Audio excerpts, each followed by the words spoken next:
Coastal leaders say subsurface oil in the Gulf could impact local beaches if a tropical storm or hurricane makes landfall.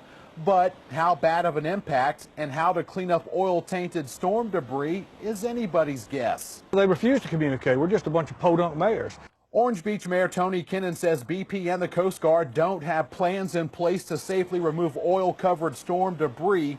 Kennan also isn't sure who's financially responsible for storm-related oil removal, BP or the federal government. We need a plan, and we don't need to start working on the plan the day after the storm or the night of the storm. The plan needs to have already been in place. Post-hurricane oil cleanup was the topic of discussion today at a closed-door meeting with BP, the Coast Guard, and FEMA in New Orleans. We have been asking for a meeting and for answers since last July, and we can't get them to do anything. And they finally have a meeting, and then they don't invite the folks who actually have first-hand experience of dealing with beach cleanup and with a storm.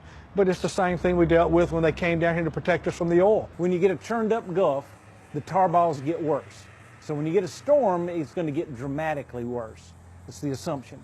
And it will be moved further inland.